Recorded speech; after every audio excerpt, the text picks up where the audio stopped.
Welcome back to our channel, where we dive deep into the scandalous and heartbreaking lives of your favorite residents. Today is a beautiful day to unravel the tangled webs of deceit, passion, and betrayal that are about to shatter the fragile peace in our beloved town. Grab your favorite beverage and settle in, because the impending storms are guaranteed to leave you absolutely breathless. The glittering facade of high society is about to crack, revealing the ugly, venomous truths lurking just beneath the surface. As the highly anticipated cotillion approaches, the pressure cooker of expectations, hidden agendas, and toxic romances is reaching an explosive boiling point.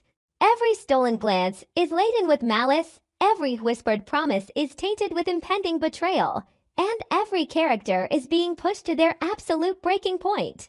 The stakes have never been higher, and the emotional wreckage that is about to wash ashore will forever alter the landscape of these interconnected lives. At the very epicenter of this impending emotional apocalypse is Vanessa, a woman whose heart is a battlefield of unresolved grief and toxic desires.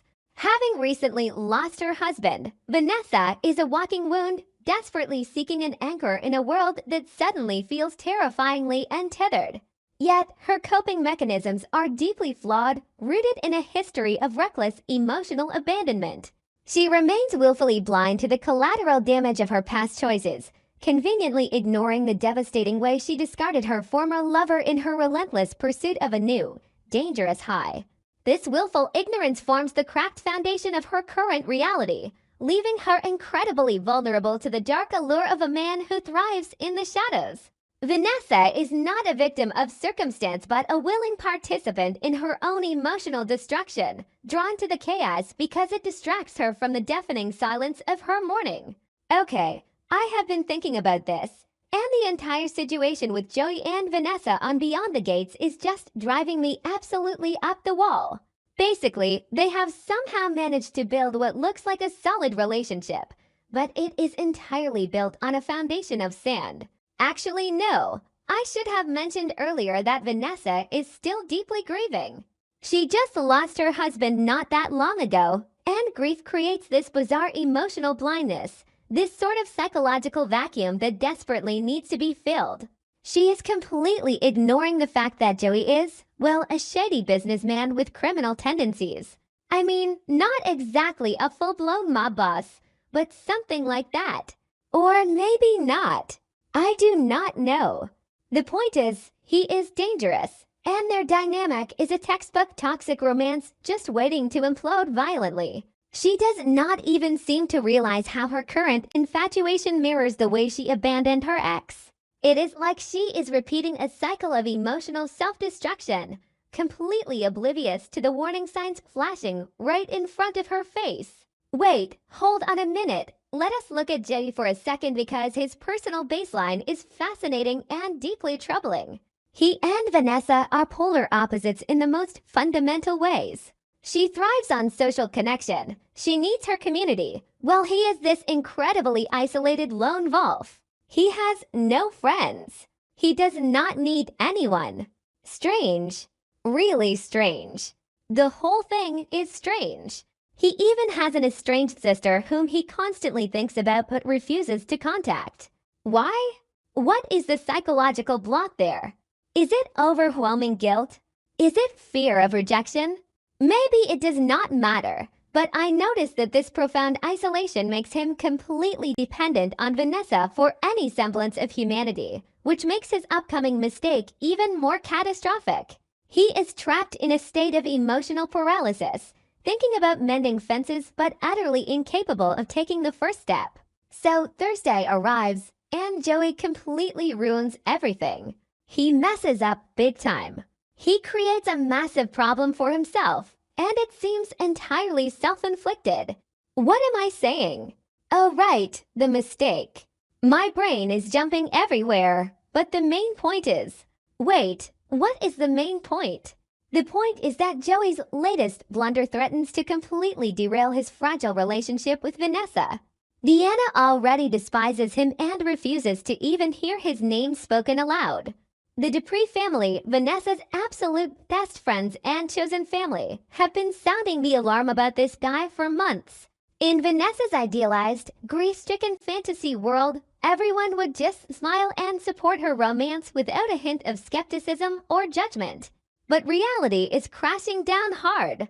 I am just hoping, for his own sake, that Joey can somehow dig himself out of the massive hole he has just excavated. But knowing his self-sabotaging nature, he will probably just dig deeper until he is completely buried. Actually, speaking of the Duprees, I need to pivot to the cotillion because the tension there is reaching an absolute boiling point, and I am entirely here for the drama. The cotillion has been the centerpiece of Dupree family gossip, anxiety, and preparation for months. Samantha is stepping into the spotlight as one of the debutantes, and Tyrell is right there in the mix, escorting Jessica. The entire event has devolved into this toxic swamp of backstabbing, vicious rumors, and intense conflict. It is a secret war masked by expensive dresses, forced smiles, and polite society etiquette. And at the absolute center of this war is the bitter rivalry between Samantha and Francesca Belleclaire, or Chessie, as she is so annoyingly called. Just thinking about Chessie makes my blood boil. She is the niece of Anastasia Belleclaire, the reigning queen of Fairmont Crest Country Club gossip and manipulation. The Belleclaires represent this entrenched, almost venomous social power that seeks to crush anyone who threatens their status. On Thursday, the Belleclaire family directly confronts Nicole, openly bullying Samantha in a display of raw, unfiltered cruelty.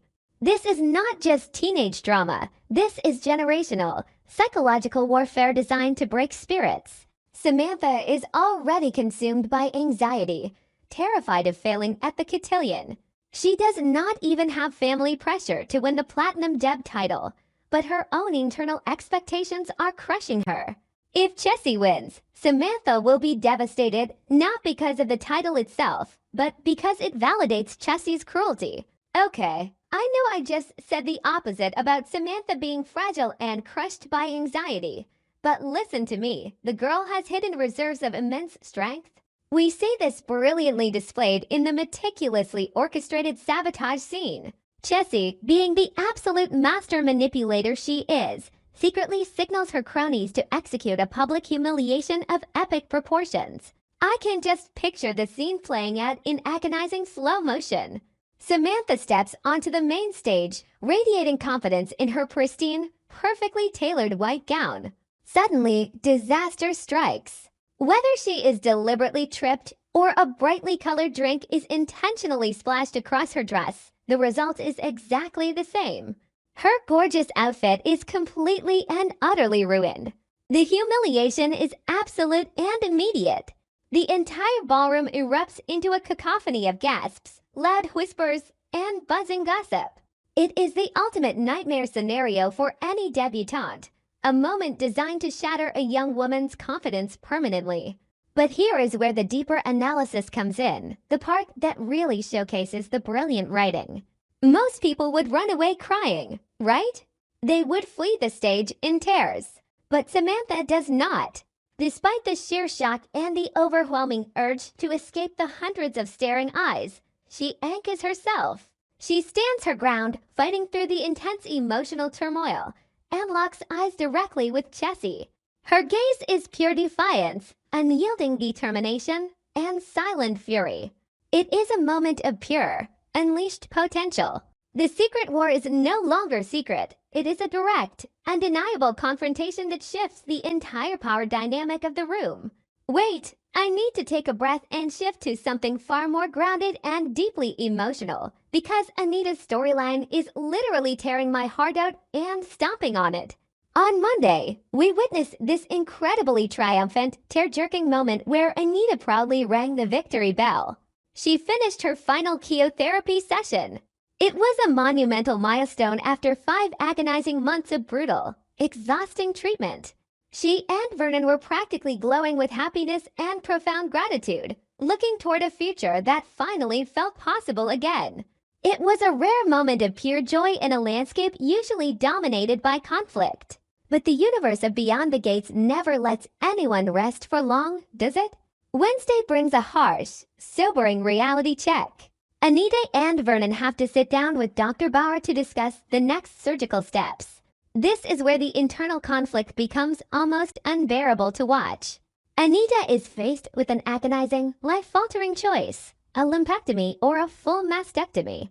The emotional weight of this decision is simply staggering. It is a terrifying battle between bodily autonomy, the paralyzing fear of the cancer returning, and the psychological scars of the disease. A lumpectomy preserves the physical form but leaves that terrifying, lingering shadow of uncertainty. A mastectomy is definitive, a brutal eradication of the threat, but it comes with a profound sense of physical loss. They have won a massive battle, but the war is far from over. They have to carefully, painfully weigh these options, and the tension in that doctor's office must be thick enough to cut with a knife. Vernon is there, being the supportive rock, but ultimately Anita is alone in her own body, facing a choice no one should ever have to make. Speaking of tension and shifting dynamics, let us talk about the DMV news because Donald is finally back in town just as the cotillion chaos reaches its absolute peak. He is stepping up to escort Samantha, which is honestly the best thing that could possibly happen right now. He has navigated this high society minefield before, making him the absolute perfect shield to protect Samantha from Chessie's relentless cyberbullying and verbal attacks. Donald brings this stabilizing, mature energy that Samantha desperately needs in her corner right now. He is the calm amidst the storm of tulle and teenage malice. But there is a mystery here that is really bothering me, itching at the back of my brain. Donald is about to receive a completely unexpected gesture that shakes him to his core emotionally. What could it possibly be? The clues suggest it is intimately connected to his late father. Is it a hidden letter? A legacy item like an old watch? An old enemy of his father surfacing to make amends? I am making wild hypotheses here, but maybe it does not matter what the actual item is. What matters is the profound emotional reaction it triggers. This gesture is going to crack Donald's composed, stoic exterior, plunging him into a state of deep reflection and perhaps unearthing unresolved grief. It is a brilliant narrative move to give the strong protector his own moment of profound vulnerability, forcing him to confront his own personal history while trying to guide Samantha through hers. Actually, no. I need to bring up Monet and Randy before I forget entirely, because that dynamic is a literal powder keg waiting for a spark. It has been a seriously long time since Monet and Randy crossed paths in any meaningful way. The last time they interacted, Mona delivered a physically and emotionally resonant slap to the back of his head right in the middle of Orphe jeans. Why? Because she caught him getting far too cozy with Lynette. The betrayal, the anger, the sheer audacity of Randy in that moment, it was unforgettable. It was a visceral reaction to a deep emotional wound. Now they are finally coming face to face again after all this time. Randy, being the somewhat oblivious and easily distracted character he is, has probably compartmentalized or entirely forgotten the sheer magnitude of Mona's wrath from that day. But Mona certainly has not forgotten. This time, the interaction is going to be entirely different.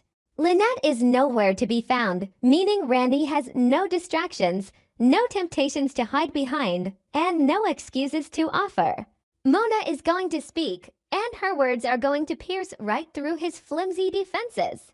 It is a subtle war of words, a dramatic shifting of power dynamics where Mona finally holds all the cards. Her words will leave a lasting impact, forcing Randy to actually confront his own foolishness and the consequences of his past actions. It is about time someone held him truly accountable without any physical violence, just the crushing weight of undeniable truth. Okay, let me try to pull all these chaotic, sprawling threads together into some sort of cohesive thought. What am I even trying to say? The overarching theme here is the violent collision of past mistakes with present consequences. Joey is paying the price for his shady nature and his self-imposed isolation. Samantha is battling the entrenched, historical toxicity of the Belleclaire legacy. Anita is fighting the lingering, terrifying shadows of her illness and the trauma it leaves behind. Donald is unexpectedly confronting the ghost of his father. And Randy is finally facing the music of his past indiscretions.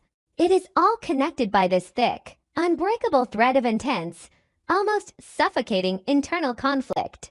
Every single character is trapped in their own personal mystery, reacting negatively to the immense pressures closing in around them, yet somehow finding desperate ways to unleash their inner strength.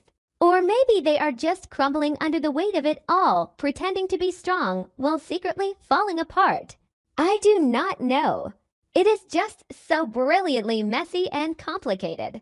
The dramatic atmosphere is palpable, thick with unspoken resentments and secret wars.